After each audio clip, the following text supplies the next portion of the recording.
মা, ও মা, কোথায় গেলে তুমি? একবার বাইরে এসো। কি রে বাবা, এটা তুই কি কাজ করেছিস? দেখে তো মনে হচ্ছে তুই বিয়ে করে বাড়িতে বউ নিয়ে এসেছিস। মা, ও রূপা। আর আমি আজকে রূপাকে মন্দিরে বিয়ে করেছি। আর আমি তো একদিন তোমাকে রূপার কথা বলেছিলাম, তোমার কি মনে আছে মা? হ্যাঁ রে বাবা, আমার সবই মনে আছে। কিন্তু বাবা, তুই তো আমাকে বলেছিলিস যে রূপারা খুব বড় লোক, এমনকি ওর বাবা মা তোর সাথে বিয়ে দিতে কোনোদিন রাজি হবে না। আর তুই কি না ওকে বিয়ে করে এই কুঁড়ে ঘরে নিয়ে এসেছিস? এই মেয়ে কি আমাদের এই ছোট্ট কুঁড়ে ঘরে নিজেকে কোনোদিন মানিয়ে নিতে পারবে বল? হ্যাঁ হ্যাঁ মা, আমি খুব ভালোভাবেই এই বাড়িতে থাকতে পারবো। আপনি দেখবেন আমি আপনাকে কোনো কিছুরই কোনোদিন অভিযোগ করতে দেব না। এই বিষয়ে আপনি কোনো চিন্তা করবেন না মা, আমি সব কিছুই সামলে নেব। আচ্ছা বৌমা, তুমি আগে আমাকে একটা কথা বলো তো, তোমার বিয়ের খবরটা কি তুমি তোমার বাবা মাকে দিয়েছো? আর তারা কি তোমাদের বিয়েটা মেনে নেবে? হ্যাঁ হ্যাঁ মা, আমি আমার মাকে সব কিছুই জানিয়েছি যে আমি রঘুকে ছাড়া এক মুহূর্ত বাঁচতে পারবো না। তাই আমরা মন্দিরে বিয়ে করে নিয়েছি। এখন হয়তো আমার মা বাবা আমার উপরে একটু রাগ করে আছে, কিন্তু আমি জানি আমার মা বাবা আমার উপরে বেশি দিন রাগ করে থাকতে পারবে না, কারণ আমার মা বাবা আমাকে যে খুব ভালোবাসে। আর তার মধ্যে দুদিন পরেই তো আমাদের অষ্টমঙ্গলা, আপনি দেখবেন তার আগেই আমাকে মা বাবা নিতে চলে এসেছে। আমি শুধু বিধাতার কাছে প্রার্থনা করি মা, তোমার মুখের কথায় যেন সত্যি হয়। ঠিক আছে মা, এখন তুমি ঘরে চলো। নতুন বউ বাইরে থাকা একদমও ঠিক না।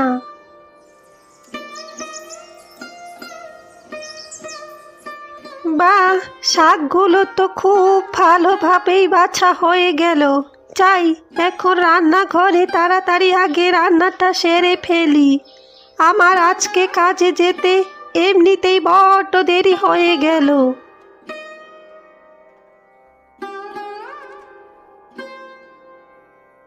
তা কেমন আছেন দিদি? আরে, আপনি কে? আপনাকে তো আমি ঠিক চিনতে পারলাম না। কে আপনি? আপনি আমাকে চিনবেন কিভাবে? আপনি তো আমাকে আর কোনোদিন দেখেননি। আমি হলাম রূপার মা। ও, তাহলে আপনি হলেন রূপার মা। আপনি আমাকে ক্ষমা করবেন দিদি, আসলে আমি আপনাকে চিনতে পারিনি। আমার যে কি সৌভাগ্য যে আপনি আমাদের বাড়িতে আজকে এসেছেন। ঘরের ভিতরে যান দিদি, রূপা ঘরেই আছে। কি গো বৌমা, বাইরে এসে দেখো কে আমাদের বাড়িতে এসেছে। এবার তাড়াতাড়ি তুমি ঘুম থেকে ওঠো। আরে মা, এসেছো? তারপর বলো মা, তুমি কেমন আছো? আর বাবাও কেমন আছে?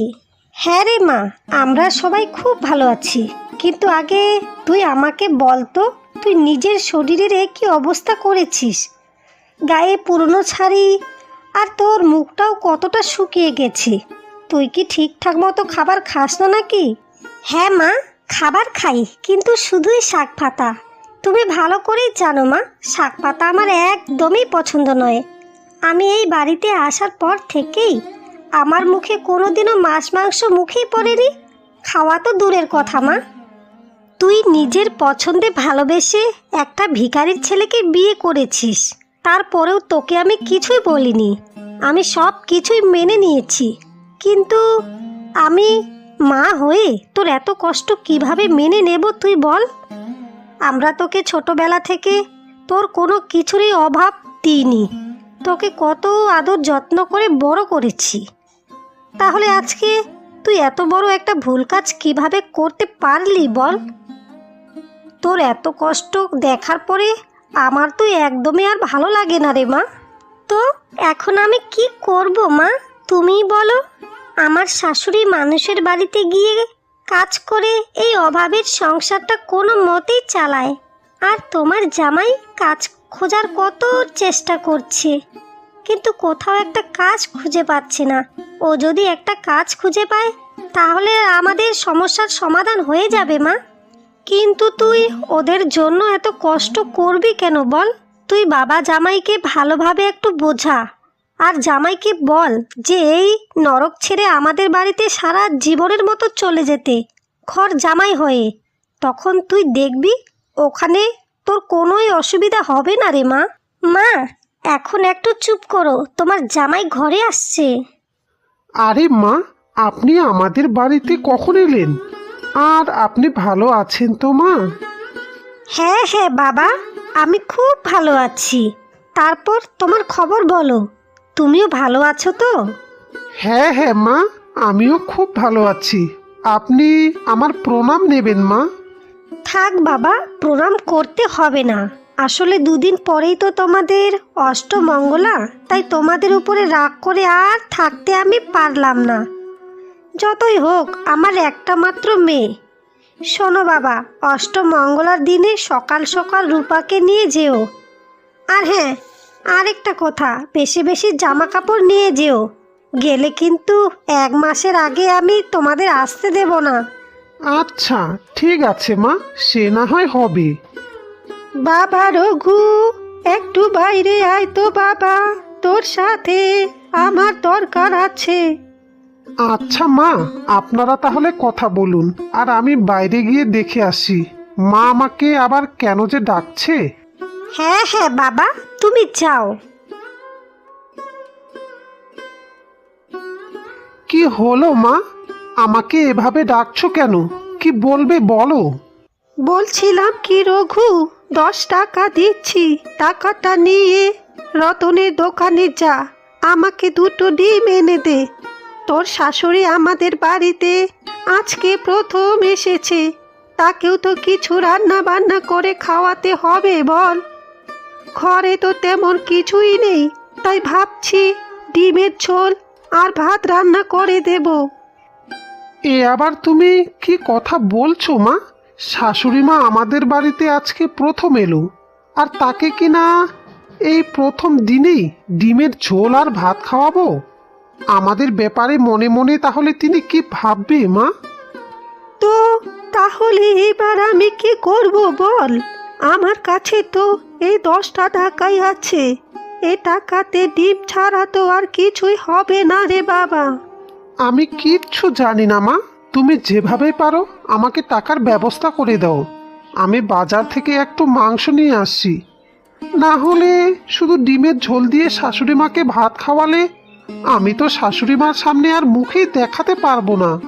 শোনো বাবা, এ বেলা না হয় ডিমের ঝোল আর ভাত বানাচ্ছি, বিকালে মালিকের বাড়ি থেকে টাকা ধার করে এনে মাংস এনে তোর শাশুড়িকে রান্না করে খাওয়াবো। আমাকে নিয়ে তোমরা এত চিন্তা করিও না।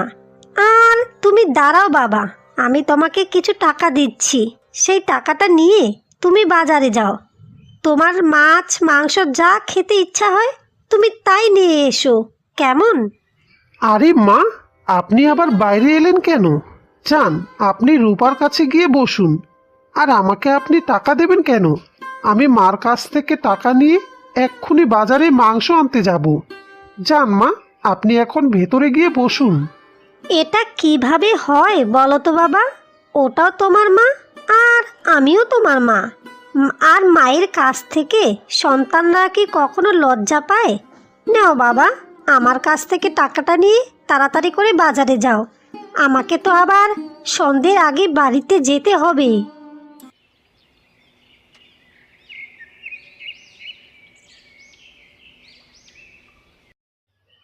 রূপা, তোমার কি হয়েছে? সন্ধ্যাবেলা তুমি মন খারাপ করে এভাবে বসে আছো যে? তোমার কি কিছু হয়েছে? আমি মন খারাপ করে থাকবো না তো আর কিভাবে থাকবো তুমি বলো? আমার মা বিকেলে বাড়িতে চলে গেল। তোমার মাকে মা কতবার ডাকলো, কিন্তু তোমার মা একটাও সাড়া দিল না। এতে আমার মা কতটা অপমানিত হয়েছে সেটা কি তুমি বুঝতে পারছো না? আমার তো এখন মনে হচ্ছে তোমাকে বিয়ে করে আমি অনেক বড় ভুল করেছি। তুমি এভাবে কথা বলছো কেন? আমি খুব ভালো করেই জানি আমার মা সারাদিন বাড়ির কত কাজ করে, তারপরে আবার লোকের বাড়িতেও কাজে যায়। মা হয়তো ক্লান্ত হয়ে পড়েছিল, তাই হয়তো তোমার মায়ের ডাক শুনতে পাননি। তুমি তোমার মার হয়ে আমার সাথে যতই আদিক্ষেতা করো না কেন, আমি খুব ভালো করে কিন্তু জানি তোমার মা আমাকে একদমও পছন্দ করে না। যবে থেকে আমাদের বিয়ে হয়েছে তোমার মা একদিনও ভালো কিছু রান্না করেনি বাড়িতে। আমি জানি মা এইসব ইচ্ছে করেই করছে, কারণ তুমি যে কোনো কাজবাজ করো না তাই। এ কথা তো তুমি আমাকে একদম ঠিকই বলেছ। আগে মা দু একদিন পর পরই মাছ মাংস রান্না করতো, কিন্তু আমাদের বিয়ের পর তো মা একদিনও ভালো কিছু রান্না করেনি। শোনো না, আমি তোমাকে একটা কথা বলছি, চলো না আমরা দুজনেই আমার বাবার বাড়িতে চলে যাই। সেখানে তুমি ঘর জামাই হয়ে থাকবে, তখন তুমি দেখবে সেখানে তোমাকে সবাই কত ভালোবাসে। ওখানে আমাদের কোনো কিছুরই অভাব হবে না, এমনকি ভালো ভালো খাবারও খেতে পারবো। হ্যাঁ, আমি খুব ভালো করে জানি তোমাদের বাড়িতে আমাকে সবাই খুব ভালোবাসবে, কিন্তু তুমি আর কিছুদিন দাঁড়াও। আমি কিছু না কিছু একটা ভাবনা চিন্তা করে দেখি কি করা যায়।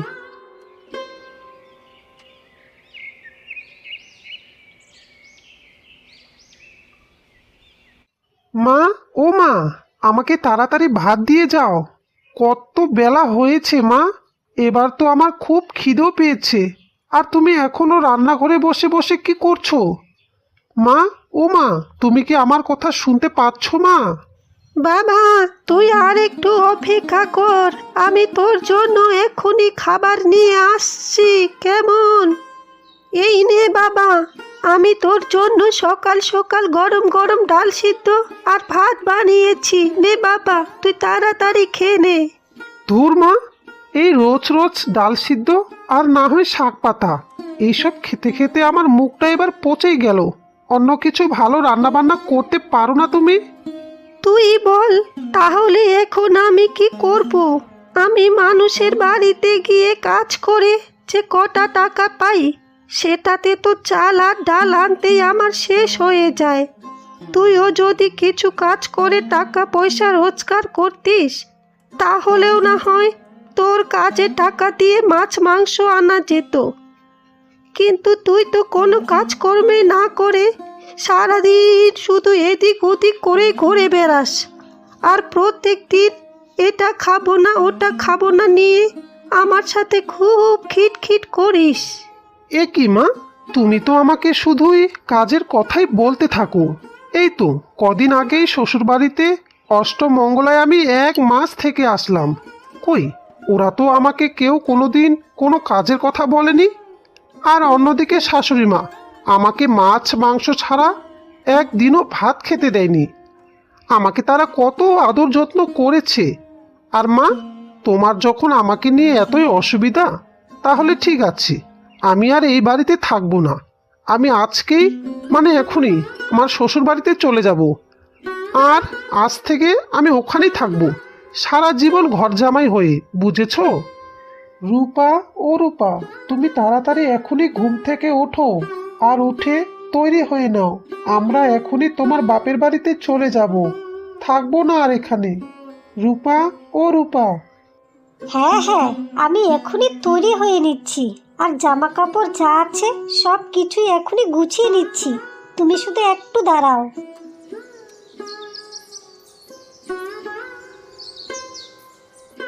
বাবা রে, তুই আমাকে ছেড়ে যাস না রে বাবা, যাস না, ফিরে আয়।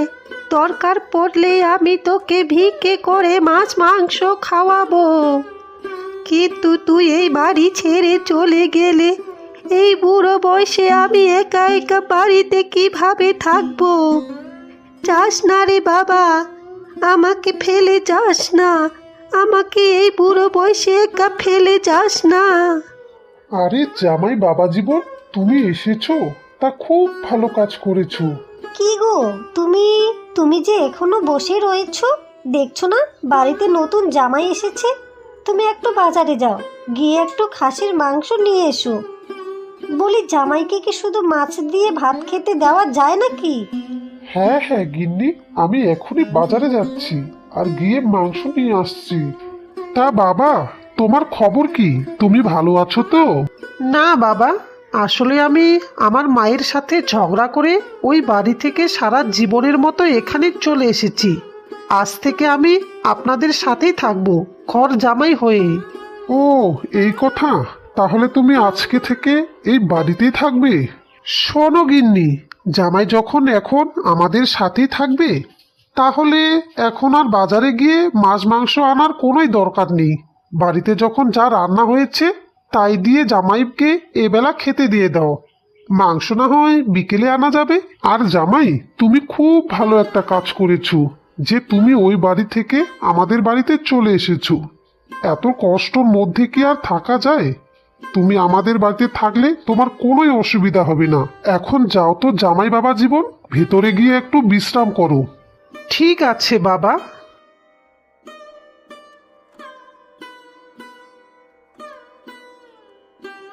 এই নাও, তোমার জন্য রুটি নিয়ে এসেছি, খেয়ে আমাকে একেবারে উদ্ধার করো।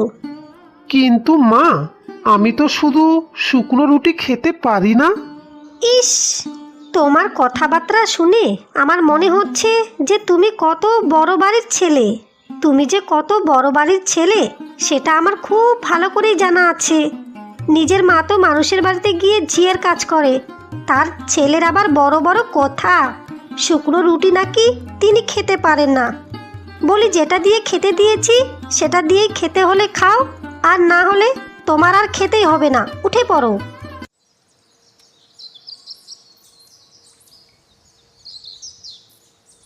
বলছি জামাই, তুমি তো বাড়িতে শুয়ে বসে সারাদিন থাকো, তাহলে তুমি একটা কোদাল নিয়ে জমিতে যেও। আজকে আমার একটা কাজের লোক আসেনি, জমির মাটি কাটতে হবে। কালকে জমিতে আমি ফসল লাগাবো। আজকে মাটি না কাটলে ওই জমিতে আর মাটি কাটা যাবে না, আর খেতে জল জমে যাবে। তাই তুমি তাড়াতাড়ি জমিতে চলে যেও। কিন্তু বাবা, আমি তো জমিতে মাটি কাটতে পারি না। তা পারবে কি করে? এতদিন তো শুধুই মার ঘাড়ে বসে বসে খেয়েছো, কোনো কাজকর্মই তো করনি। আবার এখন আমাদের বাড়িতে আমার ঘাড়ে বসে বসে খাচ্ছ। শোনো, আমার বাড়িতে তোমায় খেতে হলে কাজ করে খেতে হবে। আমি তোমায় শুধু বসিয়ে খাওয়াতে পারবো না। তারপর অনেক দিনই তো হলো বসিয়ে বসিয়ে খেলে। আর কিন্তু আমি তোমায় আর কোনো কথাই শুনবো না। একটা কোদাল নিয়ে এখনই জমিতে রওনা দাও, দাও বলছি।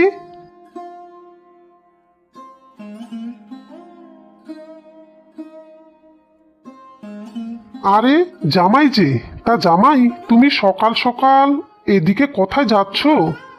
এই তো কাকা, একটু জমির দিকে যাচ্ছি। বলি, তোমার লজ্জা শরম বলতে কিছু কি আছে, নাকি সব খেয়ে ফেলেছো? নিজের বাড়িঘর ছেড়ে এভাবে শ্বশুর বাড়িতে পড়ে রয়েছো, এখন আবার শ্বশুরের জমির দিকে যাচ্ছ? ছি ছি ছি ছি। আরে তুইও যে আবার কি বলিস না রমেশ, লজ্জা থাকলে কি আর নিজের বাড়ি ছেড়ে এভাবে শ্বশুর বাড়িতে পড়ে থাকতো ঘর জামাই হয়ে? আমার তো এসব লোকের সাথে কথা বলতে ঘৃণা লাগে। চলো আমরা এখন এখান থেকে যাই, আমার আবার জমিতে অনেক কাজ পড়ে আছে।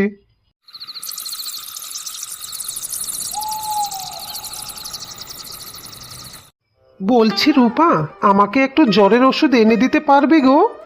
আমার মনে হয় জ্বর এসেছে, শরীরটা বড্ড খারাপ লাগছে। শোনো, এখন তোমাকে জ্বরের ওষুধ আবার কে এনে দেবে? একটু আধটু গায়ে জ্বর আসলে কি সবসময় ওষুধ খেতে হয়? আর ওসব তোমার জ্বর টর কিছুই আসেনি। সারাদিন আজকে জমিতে মাটি কেটেছে তো, তাই মনে হয় তোমার শরীরটা অমন লাগছে। বলি, বাপের জন্মতে কোনোদিন কাজ করনি। যাও, এখন এত কথা না বাড়িয়ে ঘরে গিয়ে শুয়ে পড়ো, কালকে আবার তোমাকে জমিতে যেতে হবে। ইস, একটু জ্বর আসতে না আসতেই ওষুধ এনে দিতে হয়। শোনো, আমি এখন বাজারে গেলাম। রূপামা বলেছিল পেঁয়াজের নাকি চপ খাবে।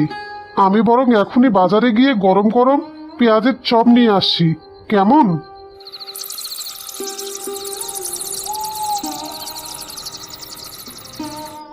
ইস, আমার মনে হয় গাটা জ্বরে একেবারেই পুড়ে গেল। এখন এভাবে যদি আমি এখানে পড়ে থাকি তাহলে তো আমি আর বাঁচবই না।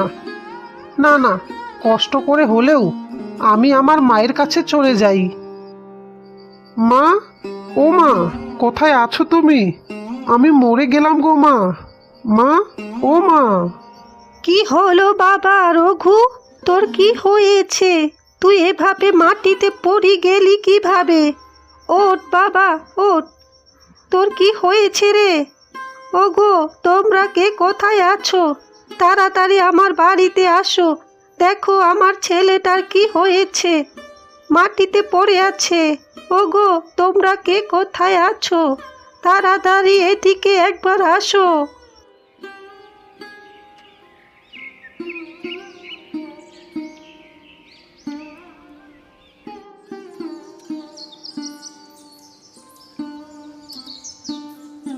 দিদি, ও দিদি, আপনি একটু বাইরে আসুন তো, একটু আপনার সাথে দরকার আছে। আপনাদের আমার মায়ের সাথে এমন কি দরকার আছে? আমাকে বলুন, কি দরকার? এ কি, তুমি এখানে?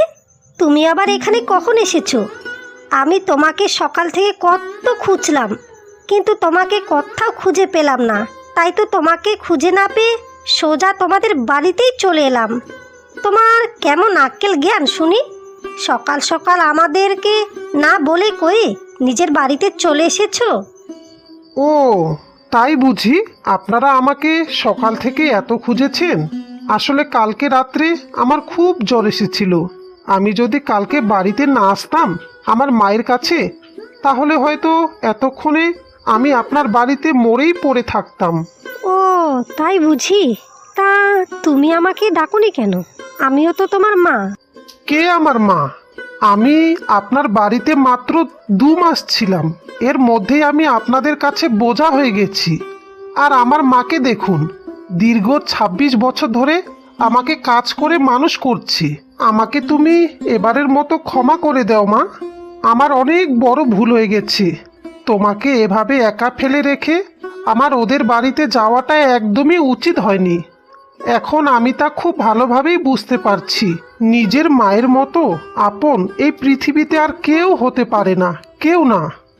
এত নাটক আমার আর সহ্য হচ্ছে না। এই রূপা, আমার বাড়িতে চল। ও গেলে যাবে আর না গেলে না যাবে। তুই এখন থেকে আমাদের বাড়িতে আমাদের সাথেই থাকবি, বুঝেছিস? না মা, আমি তোমাদের সাথে আর কোথাও যাব না। আমি এখন থেকে আমার স্বামীর সাথে এই বাড়িতেই থাকবো। তোমরা এখান থেকে চলে যাও মা, চলে যাও। মা, আপনি আমাকে ক্ষমা করে দিন। আমি অনেক বড় ভুল করেছি মা। আপনি আমাকে ক্ষমা করুন মা, এবারের মতো ক্ষমা করুন। ধুর পাগলি, কোনো মা কি তার সন্তানের উপর রাগ করে থাকতে পারে? তুমি বলো। আমি তো তোমাকে অনেক আগেই ক্ষমা করে দিয়েছি রে মা। তুই যে আমার মেয়ে, বুঝেছিস? আমার এমন ভুল আর জীবনও হবে না মা। দয়া করে আপনি আমাকে ক্ষমা করুন।